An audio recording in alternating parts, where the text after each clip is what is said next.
Pada video kali ini, kita akan mempelajari tentang tempo dan irama. Tempo. Tempo adalah kecepatan dalam memainkan musik. Ada 3 cara penyebutan tanda tempo dalam musik seperti ketuk per menit atau beats per minute, atau disingkat BPM, terminologi Italia, dan bahasa modern. Ketuk per menit atau beats per minute menunjukkan jumlah ketuk dalam 1 menit.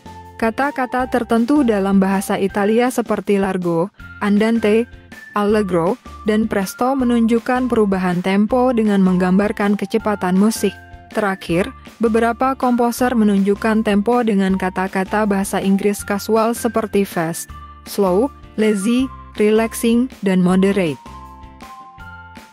Jenis-jenis tempo. Pada umumnya, tempo terbagi ke dalam 3 jenis, yaitu lambat, sedang, dan cepat. Tanda tempo lambat. 1. Largo artinya lebar atau besar, biasanya dalam metronom berada di kisaran tempo 40-64 beats per menit.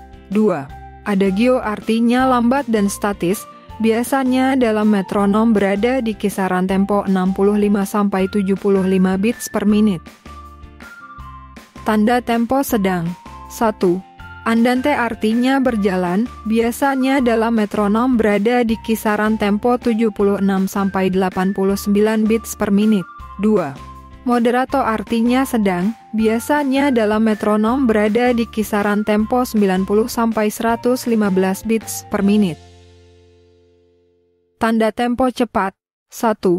Allegro artinya riang, cenderung cepat, biasanya dalam metronom berada di kisaran tempo 120-129 beats per menit. 2. Vivace artinya hidup, lincah, cepat, biasanya dalam metronom berada di kisaran tempo 130-169 beats per menit. Irama. Irama dapat disebut juga dengan gerakan yang teratur atau ritme.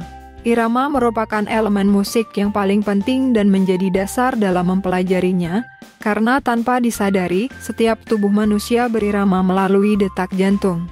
Anak-anak pada dasarnya secara fisik lebih baik diperkenalkan dahulu terhadap ritme sebelum mengenali nada. Ritme merupakan fondasi utama dalam musik, bahkan intonasi adalah prioritas kedua. Irama atau ritme juga dapat didefinisikan sebagai pola bunyi, diam, dan tekanan dalam sebuah lagu. Dalam teori musik, ritme mengacu pada pengulangan not dan istirahat atau hening dalam waktu. Ketika serangkaian nada dan istirahat diulang, pola irama akan terbentuk. Selain untuk menunjukkan kapan not dimainkan, ritme musik juga menentukan berapa lama not tersebut dimainkan serta intensitas yang seperti apa.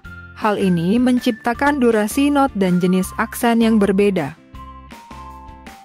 Sebelum mempelajari irama dalam bentuk sebuah tulisan, lebih baik diawali dengan metode imitasi materi euritmika yang diperkenalkan oleh salah satu pendidik musik terkemuka dari Swiss, Émile Jacques Daltrose, yaitu gerakan tubuh dalam merespon sebuah musik.